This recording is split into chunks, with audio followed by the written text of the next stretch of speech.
Hello everyone, my name is Harriet Paulteal. I'm a radiologist at Boston Children's Hospital, and I look forward to discussing ultrasound of the vomiting infant with you. Vomiting, as you all know, is the forceful extrusion of gastric contents, and it's a very common symptom in infants. It's never normal, but it is nonspecific and may be due to disorders both within and outside of the GI tract. When it's prolonged, it may produce dehydration and electrolyte imbalance. What I plan to do in the next half hour or so is to review the role of ultrasound and the imaging findings in evaluation of the vomiting infant. And I will discuss the following entities that are listed here, including pyloric stenosis, midgut malrotation and volvulus, proximal small bowel atresia and stenosis, Meconium lleus, duplication cyst, inguinal hernia, Intussusception, and gonadal torsion, including both testicular and ovarian forms. The role of imaging is to exclude or to document anatomical obstruction of the GI tract when the clinical diagnosis is uncertain. As you know, fluoroscopic contrast examination is the primary means of evaluating the mucosal and luminal abnormalities, whereas ultrasound is extremely useful in depicting the bowel wall and extrinsic abnormalities and has become the modality of choice in screening infants for hypertrophic pyloric stenosis.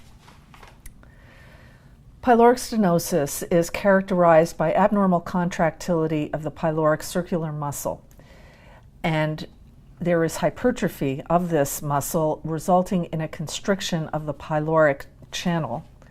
The incidence is approximately 1 in 800 live births in North America, and its etiology is unknown. Here on the left, we have a schematic diagram of pyloric stenosis. Here you see a cutaway image showing the very elongated pyloric channel with narrowing and the thickened musculature. On this cross-sectional view, you can see the little pinpoint lumen. Here's an external view of the stomach, and this bottom image is meant to show a wave of peristalsis, which is characteristic of this disorder on physical examination. Here on the right is an actual intraoperative photograph of a patient with pyloric stenosis, and you can see that the muscle has been incised, and we see the mucosa of the pyloric channel poking through. Boys are affected 4 to 5 times more than girls, and the incidence is significantly higher in firstborn males. There is a familial predisposition as well. Symptoms may occur anywhere from birth to about 5 months of age, but this entity is most commonly diagnosed between the ages of 2 and 6 weeks. And on physical examination, an epigastric olive-shaped mass is palpated in up to about 80% of affected infants. There are a lot of numbers that appear in the literature, but few would dispute the fact that a thickness of the pyloric musculature 4 millimeters or more is abnormal, and similarly that the pyloric channel length of 18 millimeters or more is also definitely abnormal. Muscular thickness appears to be the most discriminating and accurate measurement, and the other important finding is that there is a fixed muscle abnormality with time. Some infants have pylorospasm, and if you observe their pylorus for several minutes, you will see that there's a change in the thickness of the muscle, whereas with true hypertrophic pyloric stenosis, this finding is fixed. There is a gray zone of muscular thickness between 2 and 4 millimeters that can be normal or abnormal. We tend to see these lower measurements in infants who are less than 4 weeks of age, who may have hypertrophic pyloric stenosis, or premature infants. And also, as I mentioned earlier, in the setting of pylorospasm, where this thickness will not be fixed over time. So here's an example of a patient with pyloric stenosis, and we obtained these images in the epigastric region. A transverse image through the upper abdomen will display the stomach and the pyloric channel, which we see here. And the abnormal finding that is of interest to us is the marked thickening of the muscularis here, propria.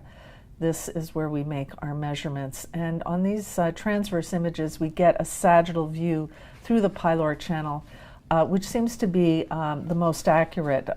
Here's a transverse image, which also shows the thickening, but it's often easier to obtain your measurements on a sagittal view of the pylorus. Here we see the pyloric canal. We can see the echogenic mucosa, the muscularis mucosa, the echogenic submucosa, and then the muscularis propria. And also note how elongated this pyloric channel is as well. Here are a couple of image clips, pretty characteristic findings. You see how stiff this pylorus is. It's contracting, but you can see it's not pliable, and it's very elongated as well. Here on the right, we have another clip where you can actually see regurgitation of fluid from the duodenum back into the stomach. And some of these infants may be vomiting as well, and that is one common presentation of pyloric stenosis. I'd like to move on now to a discussion of the newborn with bilious vomiting. This is different from pyloric stenosis, where the patients do present with vomiting, but it's non-bilious because the site of obstruction is in the region of the pyloric channel. With bilious vomiting, there's always a concern about a midgut volvulus where the level of obstruction is lower down. In the setting of midgut volvulus, there may be ischemia and necrosis of the duodenum and small bowel. Other causes of bilious vomiting include proximal small bowel atresia and stenosis, as well as congenital extrinsic obstructing lesions such as duplication cysts. Patients with bilious vomiting are generally worked up with plain films, upper GI series, and ultrasound on occasion. The plain film may show dilation of the stomach or the small bowel to the point of obstruction, which obviates the need for further imaging. However, that being said, most studies in fact are normal or have non-specific radiographic abnormalities. The upper GI series, it's important to remember, is the examination of choice for the diagnosis of small bowel malrotation and obstruction. And it's important to document the position of the duodenum to determine whether or not there's a beaked or twisted point of obstruction, as can be seen with midgut volvulus. And in the setting of atresia or stenosis, there will be dilated bowel proximal to the site of obstruction.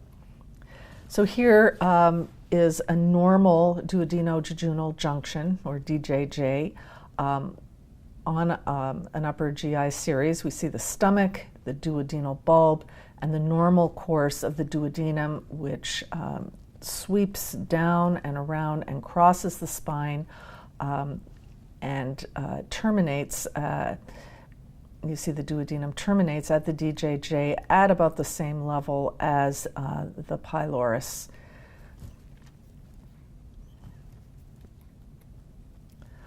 Ultrasound is not the primary screening modality. However, it is often very useful in patients with atypical symptoms and nonspecific plain film findings. Other ultrasound signs that have been described is the so-called SMA-SMV inversion sign, which can be seen in malrotation. The Whirlpool sign of midgut volvulus has also been described. And in the case of a duplication cyst, you can directly visualize the cyst with ultrasound. So ultrasound has an ancillary but often very important role to play in the diagnosis of the patient with bilious vomiting. Midgut malrotation, as you know, is related to the congenital narrowing of the mesenteric pedicle.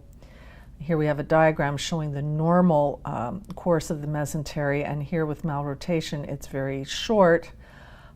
This results in an abnormal anterior position of the duodenojejunal junction. And in these patients, the bowel is fixed with peritoneal bands in an attempt to stabilize its position. And occasionally these peritoneal bands may lead to obstruction or internal herniation. There's also a predisposition of the bowel to twist around the superior mesenteric artery, and this in turn can lead to vascular occlusion and bowel ischemia. The SMA-SMV inversion sign has been shown to be a sign of midgut malrotation, but it is not pathognomonic, and if you do see it in the appropriate clinical setting, then it is important to confirm the abnormal ultrasound findings with an upper GI series. There are cases that have been reported in the literature, and I personally have seen some cases as well, where patients may demonstrate this inversion sign, but they in fact do have a normal bowel position. That being said, it can be helpful. So here is a normal SMA-SMV relationship on a transverse ultrasound image through the epigastrium. We see the superior mesenteric artery here, surrounded by fat, and the superior mesenteric vein is normally located anterior and to the right of the superior mesenteric artery. Here we have the splenic vein joining up with the superior mesenteric vein right here. Here's an example of an inverted vein. So again, we have the superior mesenteric artery surrounded by fat, and then anterior and to the left of the artery, we see the superior mesenteric vein. Here is an upper GI series showing midgut malrotation. You see that the proximal small bowel loops are abnormally located to the right of the spine. And on the lateral view, you see this peculiar kinking of the duodenum and proximal small bowel, presumably related to the presence of Ladd's bands.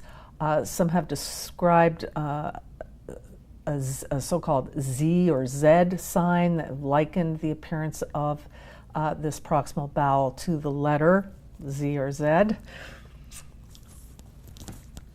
Onto midgut volvulus. This is a twisting of the midgut that occurs as a result of malrotation with occlusion of the superior mesenteric artery and vein, leading ultimately to ischemia and infarction. And here you see a diagram showing the twisting of the midgut.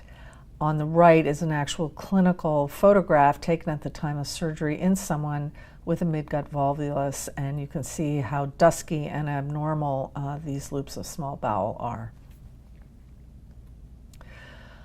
Just a couple of plain film examples of two different patients with midgut volvulus. Although they look very abnormal, here on the left we have some dilated bowel and a kind of abnormal aeration of the remainder of the bowel loops. It's really a non-specific appearance. Similarly, on the right, dilated bowel loops, some separation, presumably related to bowel wall, edema, probably some free fluid as well. So these are non-specific but abnormal plain film findings. The ultrasound whirlpool sign has been described in patients with midgut volvulus. So we do see that there is an inversion of the SMA-SMV relationship on this upper left-hand image. And here we see a peculiar appearance here of some vessels, and with power Doppler you can see very readily that there is a very abnormal swirling of the vessels, and this is the so-called whirlpool sign. A couple of other plain film, not plain film, but actual barium studies of patients with midgut volvulus. Here on the left we have the so-called corkscrew sign, where the twisting of the bowel around the superior mesenteric artery has the appearance of a corkscrew.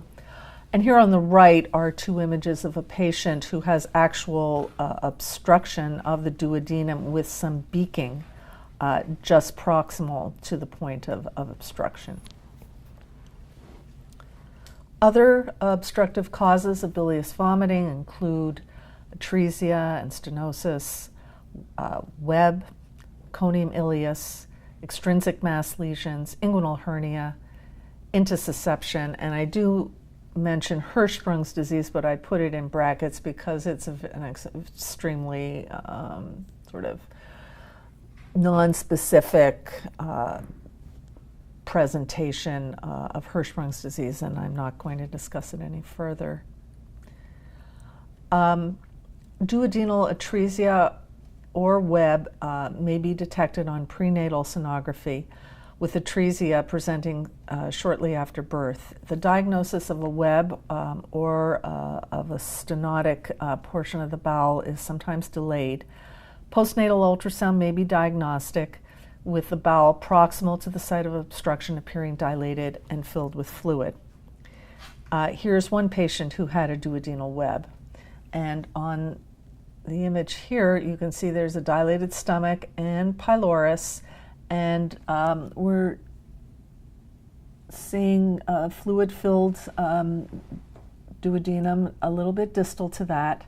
Here you see the very short and normal thickness pyloric channel, and then this very distended duodenum filled with fluid. And on this clip, you can see the contents of the duodenum sloshing back and forth, and the dilated segment terminating about here.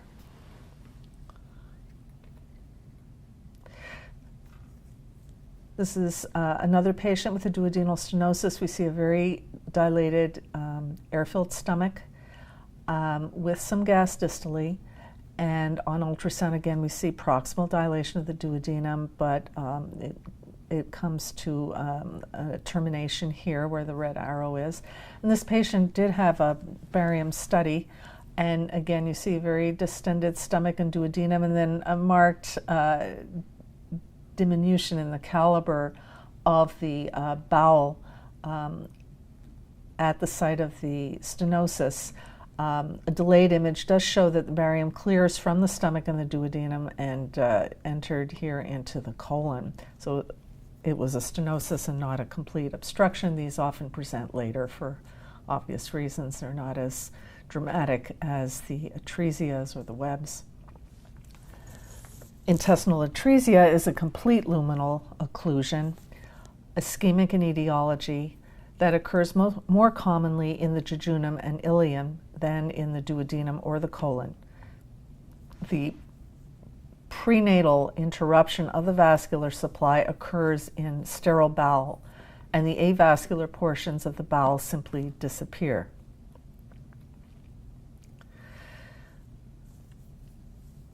Intrauterine ischemia may result from malrotation, volvulus, hernia, intussusception, or kinking of the bowel, with the cause being apparent in only about 25% of patients at the time of surgery. These patients usually present on day 1 of life with bilious vomiting, abdominal distension, and a failure to pass meconium. An antenatal diagnosis is usually made after 24 weeks of gestation. The patients will have polyhydramnios and dilated bowel.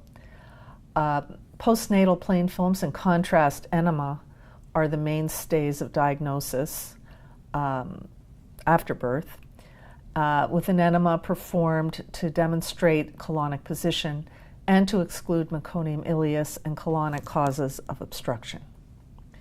So here is a patient with jejunal atresia who was diagnosed with a bowel problem prenatally. Here on the ultrasound you can see distended loops of bowel filled with meconium pellets.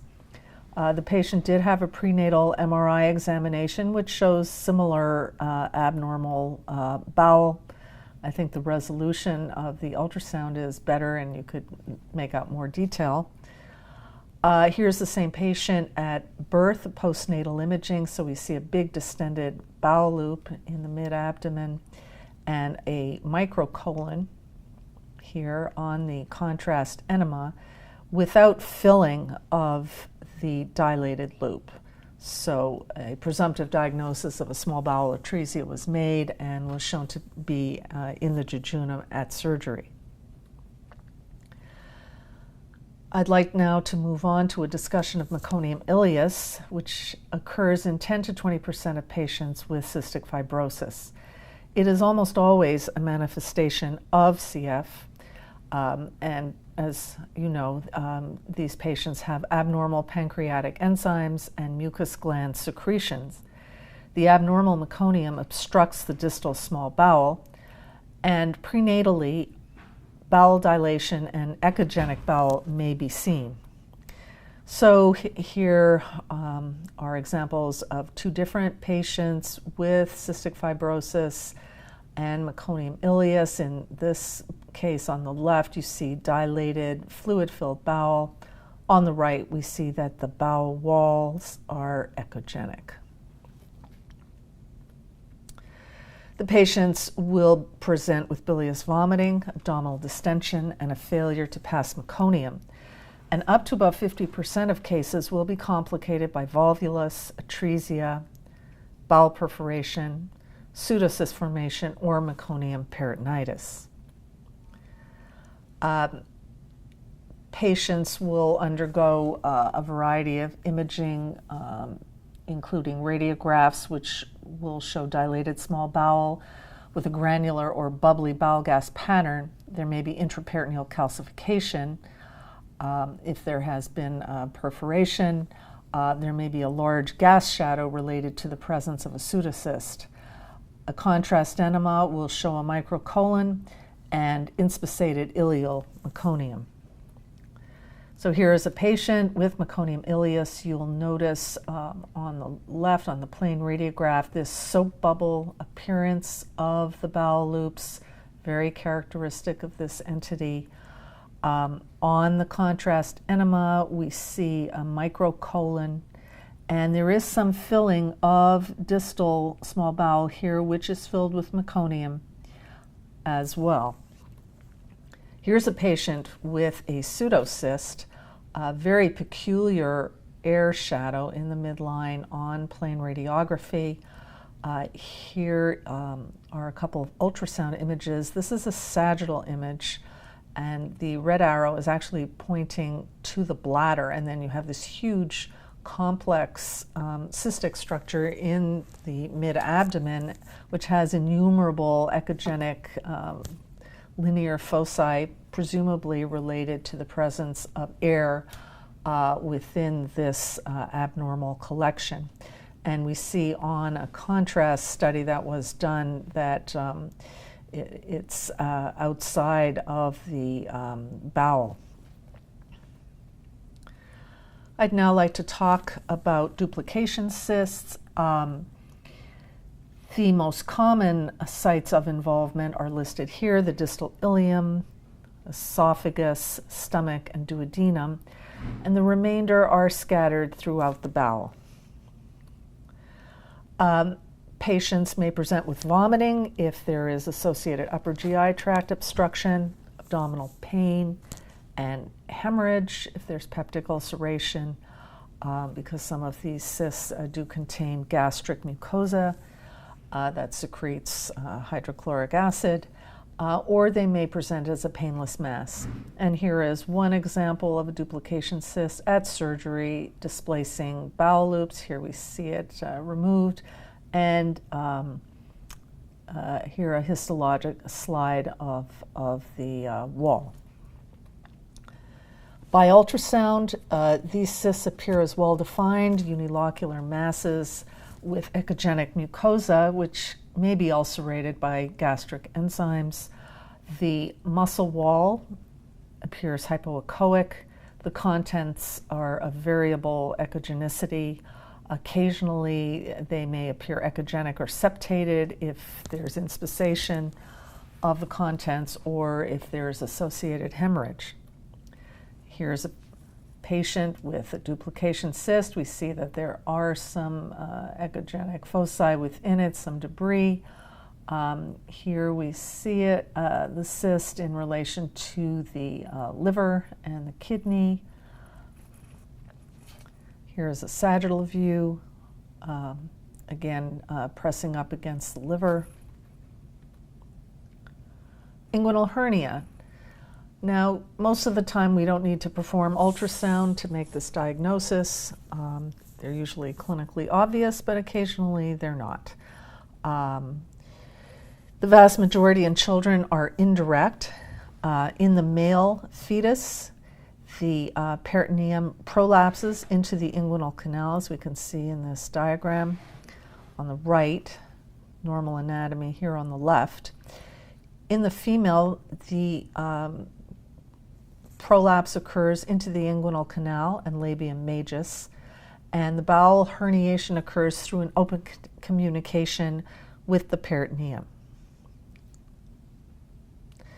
Inguinal hernias are much more common in boys than in girls, almost 10 to 1. Most are asymptomatic. About 10% are irreducible, and only a very small proportion will undergo strangulation, and that means that they're irreducible and non-viable. They may be associated with bowel obstruction as well, and as I've mentioned, the diagnosis is usually clinically obvious. Here we see a patient with a hernia here on the left. Plain films may show dilated small bowel with gas fluid levels indicating obstruction. Here we see quite a dramatic example with dilated bowel loops in the abdomen and also filling both scrotal sacs. Ultrasound is useful in assessing the scrotum, the labia, and the inguinal canal structures, with peristalsis favoring viable bowel and its absence suggesting ischemia. Here we see a patient where you can see that there's herniation of bowel into the inguinal canal.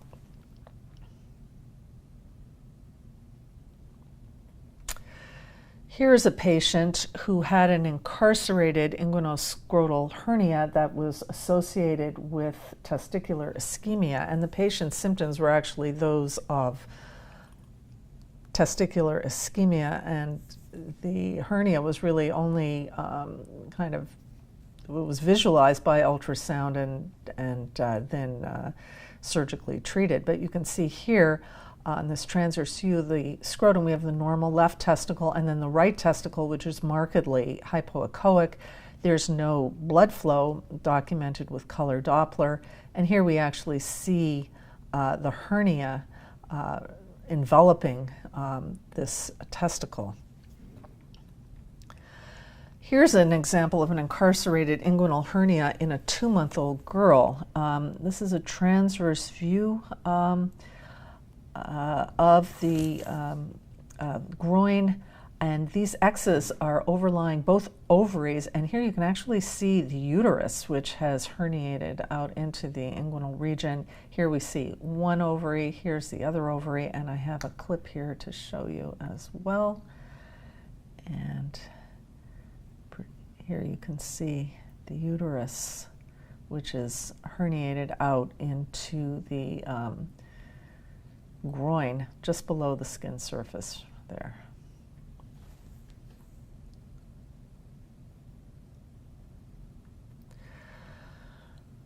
A few words about ileocolic intussusception. This is the most common abdominal emergency in early childhood, with patients usually aged between 2 months and 2 years.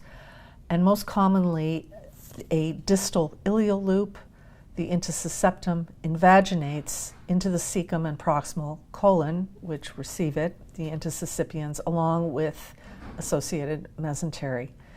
And this results in compression with venous and lymphatic congestion that may ultimately lead to edema, ischemia, perforation, and peritonitis if the obstruction is not relieved in a timely manner. The majority of cases are idiopathic, with a pathological lead point identified in only about 25% of cases. Most commonly a Meckel's diverticulum, a polyp, a duplication cyst, or small bowel lymphoma. In the rest of the cases, the thought is that there are usually hypertrophied Peyer's patches, often following a prior infection, gastroenteritis, and that these hypertrophied Peyer's patches lead to the intussusception. So the most common location, as I've mentioned, is in the ileocolic region. And the classical triad is that of pain, a palpable sausage-shaped abdominal mass, and current jelly stool. But this triad really occurs only in a minority of patients. Here is an example of current jelly stool, for those of you who are not familiar with current jelly. And if patients have had this and the obstruction has not been relieved, they may present with lethargy and with vomiting. So here is a typical example of a patient with intussusception. We see on the plain radiograph that there is a soft tissue mass within the transverse colon here, and on this image, if you look carefully, there's a central area that appears lucent, presumably related to the invagination of mesentery into the bowel. This is a typical ultrasound appearance of intussusception, a bowel with bowel appearance or a target sign. And these images along the bottom row are of the bowel taken at the time of reduction with air. So we do see the intussusception here outlined by air. Here we see it down in the region of the cecum. And finally, once it's been reduced, we have free reflux of air into the distal small bowel. Here's a patient who had an intussusception related to the presence of a Meckel's diverticulum. You can see here on the left a transverse view of the bowel, and here's the diverticulum. It's on a stalk. Here you see the head of it. This patient did have a contrast enema. You can see this coiled spring appearance of the intussusception. There used to be a lot of different contrast enema signs described in the literature. This was one of them, a coiled spring appearance. We don't tend to see that when we do air reduction, which is what we use most of the time. Here is a patient with a Meckel's diverticulum, everted. You see it has a very similar appearance to this ultrasound image. A few words about gonadal torsion, which may present with vomiting. There is a bimodal distribution. This occurs in the perinatal period and then again in early puberty, but can really occur at any age. In the perinatal setting, it's usually an extravaginal process with a twisting of the spermatic cord and torsion involving the entire testicle, with the tunica vaginalis not well fixed to the scrotal wall. Perinatal torsion may be acute or non-acute. Generally speaking, the acute presentation is that of a tender swollen testis and no distress with the non-acute presentation. In the older infant, the pathophysiology and clinical presentation are the same as that in the adolescent. It's an intravaginal process with a twisting of an excessively mobile testis because the tunica vaginalis, which is represented schematically here, is inserting abnormally high on the spermatic cord. And these patients may present with pain, nausea, and vomiting. So here's a 6-month-old boy with testicular torsion, and here are some images of the ultrasound examination. Here on the symptomatic side, you can see that there's a lot of swelling of the tissues of the scrotum. There's a hydrocele. Here's the normal testis with blood flow documented with color Doppler, whereas on the torsive side, we do see some blood flow, but it's really at the periphery. It's in the scrotal wall, but not within the testicle itself. Ovarian torsion also may present with pain, a mass, nausea, and vomiting. It consists of a partial or complete rotation of the ovary on its vascular pedicle, resulting in compromised venous and lymphatic drainage and arterial inflow. It's almost always unilateral, and the pathological findings may range from massive edema to parenchymal necrosis. We have an example here of a torsed ovary. Most cases in the neonate and infant are related to the presence of an ovarian cyst, and a normal adnexum can undergo torsion thought to be due to hypermobility related to lax supporting ligaments. The affected ovary is always enlarged, and that's very helpful from a diagnostic ultrasound point of view. The average volume is about 12 times that of the opposite normal ovary. And when the volume on the abnormal side is more than 20 times that of the normal ovary, this is generally associated with the presence of a mass. Ovarian cysts are occasionally detected prenatally. They're usually unilateral, and the majority are believed to result from ovarian stimulation by fetal and maternal gonadotropins. They may appear simple or complex by ultrasound. They may be palpable, and most are asymptomatic and regress prior to birth. Bleeding into an ovarian cyst in utero or after birth, it has a very high association with long-term ovarian loss, and this loss is thought to be due to torsion. And there is a suggestion that ovarian dysgenesis may be the underlying cause, and I listed here two papers that explore this association further. Here's a patient with a prenatally detected ovarian cyst. We see the placenta. Here's the cyst. And when the patient was born, there was a huge cystic mass in the abdomen. This is a view, a sagittal view, showing the huge cyst extending all the way up into the region of the right kidney here.